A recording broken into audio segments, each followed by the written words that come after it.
लेकिन राहुल गांधी ये आपने जो कहा कि राहुल गांधी या बाकी जो और लीडर्स हैं बड़ी पॉलिटिकल पार्टीज के, क्या वो इनके साथ खड़े हुए दिखाई देंगे आपको, आप उम्मीद करते हैं?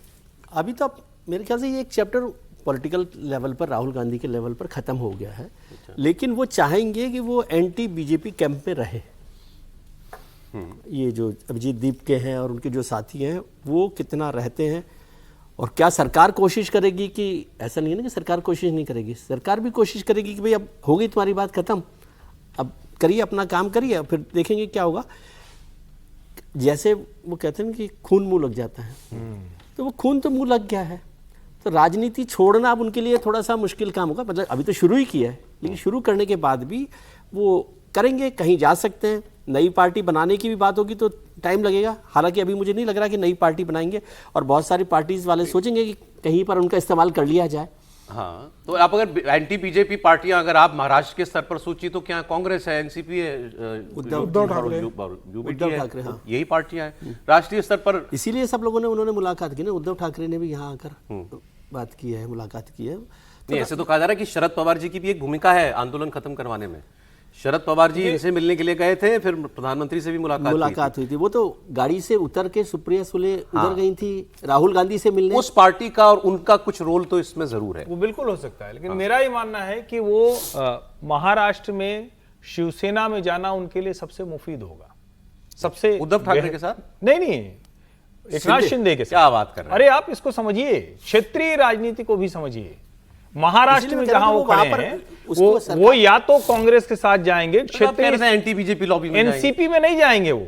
आप इसको समझिए, मैं फिर कह रहा हूं, वो एक दूसरा भी एक लेयर पे लेयर जो है, मैं समझ ही नहीं पा रहा हूं शिंदे सेना में कैसे इमेजिन कर रहे हैं आप इनको। महाराष्ट्र की राजनीति में क्या आपको लगता है कि सब बहुत एक साथ खड़े हुए हैं?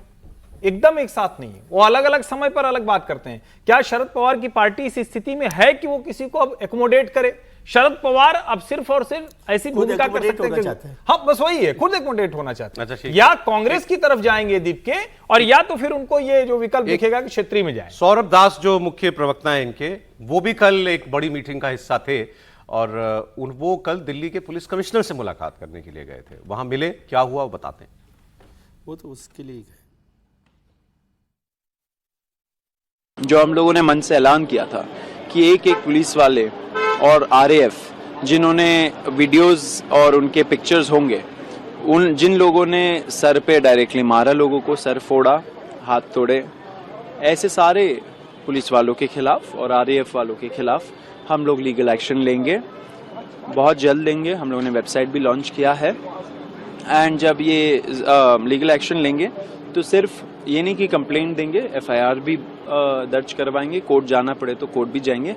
और जब टाइम आएगा, ऐसे सारे ऑफिसर्स जो सही में law and order situation, security लोगों का नहीं देखते हैं, उनका मानसिक संतुलन जो खराब है, ऐसे सारे लोगों को जेल भी भेजेंगे जब टाइम आएगा। ठीक है, तो अभी ये उनको लगता है ये लड़ाई अभी हमारी खत्म नहीं हुई है, वो तो इसमें वो अपोजिशन का जो अभी आप देख रहे हैं रुख, और होना ही है ना, ये लंबा चलेगा, कोई इतना आसानी से। और इस पर अभी सरकार को इनको बताना भी है वो एफआईआर वगैरह खारिज जो होनी है। लेकिन अभी जो उन्होंने कहा था ना सर कि अगला सीरियल क्या निकलने वाला है, वो अरविंद केजरीवाल जी ने उसका ट्रेलर रिलीज कर दिया है। अरविंद केजरीवाल ने अपने अगले प्लान के बारे में एक वीडियो बना करके बताया है कि प्रधान का इस्तीफा हो गया, अब प्रधानमंत्री जी लगे हाथ E20 का समाधान भी कर दीजिए, और उन्होंने 1 अगस्त को E20 से परेशान देश भर के लोगों को दिल्ली बुलाया है। Hello everyone. तो धर्मेंद्र प्रधान का इस्तीफा तो हो गया। मेरी प्रधानमंत्री जी से निवेदन है कि लगे हाथों E20 का समाधान भी कर दीजिए। लोग बहुत ज्यादा परेशान हैं, सबकी गाड़ियां खराब हो रही हैं, सबकी माइलेज खराब हो गई। प्रधानमंत्री जी लेकिन तभी सुनेंगे जब हम सब मिलके एक आवाज में एक साथ आवाज उठाएंगे। इस शनिवार को हम लोगों की कोशिश है कि देश भर में जितने लोग E20 से दुखी हैं, जितने लोग E20 के खिलाफ आवाज उठा रहे हैं, सब लोगों को एक प्लेटफॉर्म पे लेके आना।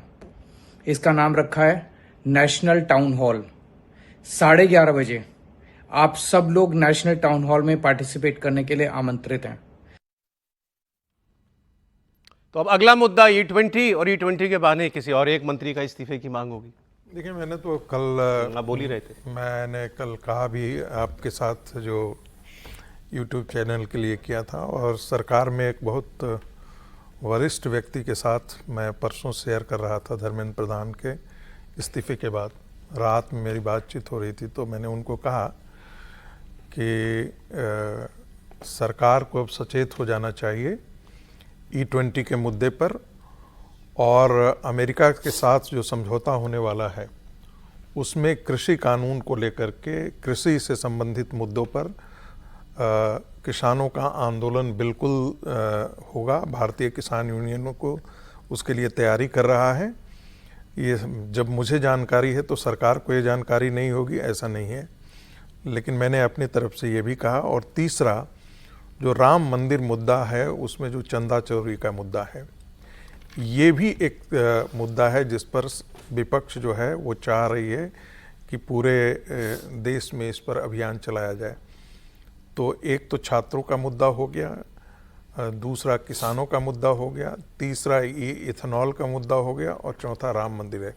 ये 4 बड़े ज्वलंत मुद्दे हैं जो विपक्ष के लिए हैं, और उससे भारतीय जनता पार्टी को राजनीतिक तौर पर निपटने की कोशिश होनी चाहिए।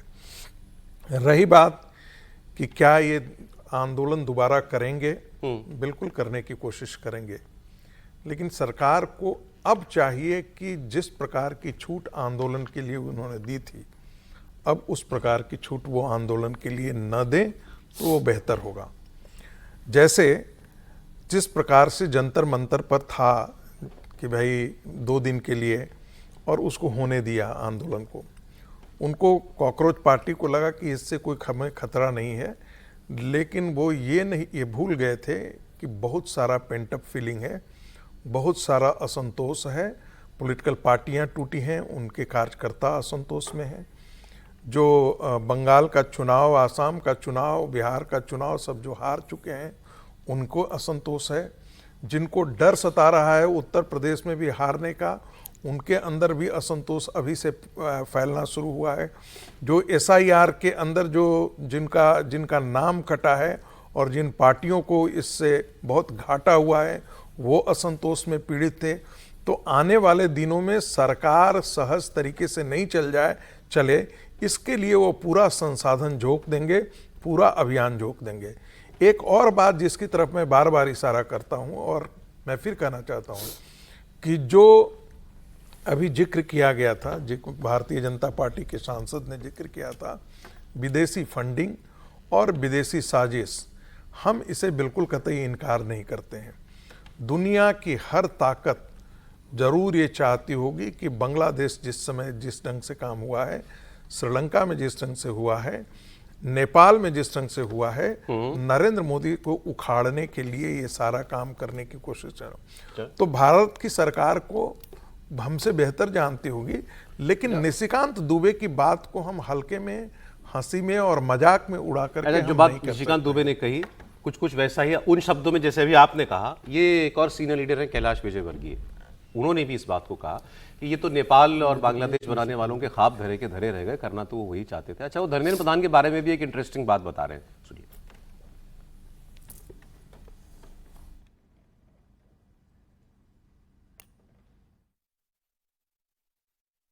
प्रधान जी की तारीफ करूँगा।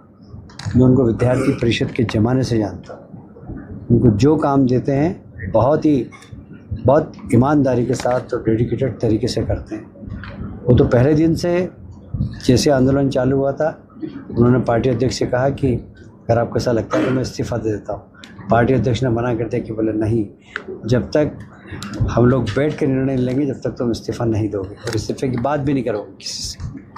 पर जब परिस्थितियाँ ऐसी हुई कि पार्टी ने निर्णय लिया कि धर्मेंद्र जी इस्तीफा दे, तो नेक्स्ट सेकंड में दे दिया। यही तो एक अच्छे कार्यकर्ता की पहचान है। धर्मेंद्र जी का इस्तीफा उन सब विदेशी ताकतों को जो देश में हिंसा कराना चाहते थे, बांग्लादेश की तरह, श्रीलंका की तरह, उनके मंसूबे खत्म हो गए। और इसलिए मैं मानता हूं कि धर्मेंद्र प्रधान जी ने जो काम किया है उसके लिए मैं उनको बधाई भी देता हूं। यही कह रहे थे ना आप, जो उन्होंने बोला। देखिए, मैं एक चीज़ जोड़ देना चाहता हूं कि कल कॉकरोच पार्टी के लोगों का एक बहुत बड़ा 5 स्टार के अंदर जो है वो एक बड़ा जश्न मना।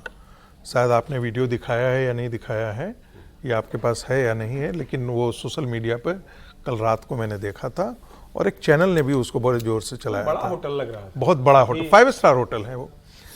मज़ेदार बात है कि एक तरफ आप छात्रों के आंख जाने की, उनके पिटने की, उसके प्रति आप संवेदना जता रहे हैं। आप जता रहे हैं कि इतने लोगों का नीट के अंदर उनकी मृत्यु हो गई है, तो आप उन परिवारों के प्रति ये आपको संवेदना व्यक्त करने का माध्यम मिला कि आप कॉकटेल लेकर के और उसके बाद 5 स्टार में वो जेनजी प्रोटेस्ट को लीड कर रहे थे। नहीं, मेरे कहने का मतलब है जेनजी प्रोटेस्ट है। हाँ। लेकिन इतनी असंवेदनशीलता कैसे हो सकती है जेनजी प्रोटेस्ट के अंदर? तो आप फिर ये भी जस्टिफाई करेंगे कि ओटीटी प्लेटफॉर्म की जितनी गालियां हैं वो सारी गालियां आकर के यहाँ पर कुछ नहीं कर रहा। मैं कह रहा हूँ कि उनके लिए जो वहां खड़ा था, जो गालियां भी दे रहा था, उसको थोड़ी बुरा लगेगा। वो कहेगा अच्छा, मैं रिलैक्स कर रहा है आदमी, ये 30 दिन वहां रहा है गर्मी में, अब ठीक है। ऐसे तो उन्होंने वो वीडियो भी जारी किया कि एक महीने के बाद अच्छी नींद ली है, वो वीडियो भी मैंने देखा था, वो जारी किया। लेकिन त्रिपाठी जी, निशिकांत दुबे की बात पे, कैलाश विजयवर्गीय की बात पे, धर्मेंद्र प्रधान के स्वागत पे, सम्मान पे, इन तीनों पे आपको ऐतराज दिख रहा है मुझे। नहीं, ऐतराज मतलब क्या है, पार्टी है, तय कर रही है, सत्ता में है और उसको समझाने वाले समझा रहे हैं कि ऐसे करना चाहिए। भाई फंडिंग विदेशी नहीं होगी किसी भारत को किसी भी थोड़ा सा भी परेशान करने वाले आंदोलन में, ये कौन कह रहा? हर वक्त होगी, सरकार को रोकना चाहिए।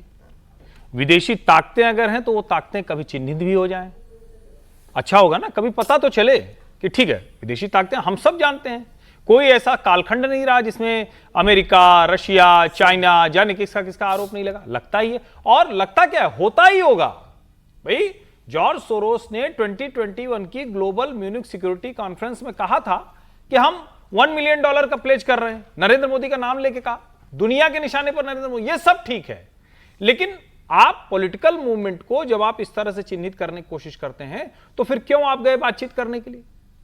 क्यों आपके लोग तो पहले दिन से कह रहे थे ना भाई, जनता कह रही थी, सोशल मीडिया पर लोग कह रहे थे, वो मोदी के समर्थक लोग थे, वो लगातार कह रहे थे कि त्यागपत्र हो जाए, उसी वक्त ले लिया होता कितना बढ़िया होता, इन सब का कोई अस्तित्व नहीं रहता। आप इनको वैधानिकता देने के बाद कह रहे हो कि तुम देशद्रोही हो, दोनों कैसे चलेगा भाई? आप ही ने वैधानिकता दी ना, मंत्री के बराबर बैठ के, वो जो हम कह रहे हैं वो दोनों संभालना है। मैं इसीलिए तो कह रहा हूं, आप ये जो कुछ भी कह रहे हैं, और मैं बार बार ये कहता हूं कि ये जो सारे जो नैरेटिव हैं, इसको नई शब्दावली गढ़ना पड़ेगा। जो भी है ये शब्दावली अब नहीं चलती भाई। आप किसी को कहते हो, कहता हाँ ठीक है चलो तुम कह रहे हो तो चलो हम हो गए, तब अब उसके बाद आप क्या जवाब दीजिएगा? अब तो उसका कोई आगे का कोई रास्ता है नहीं। क्या हर किसी पे ऐसे लगाइएगा कि वो क्या बोलते हैं, देशद्रोह? अब तो राजद्रोह रहा नहीं, देशद्रोह लगाइएगा। मुझे लगता है कि ये बड़ा सोचने का समय है कि शब्दावली क्या होगी, नैरेटिव क्या होगा, और ये समय सबसे खतरनाक है जिसमें विदेशी फोर्सेज लगी होंगी, इसमें कोई संदेह नहीं।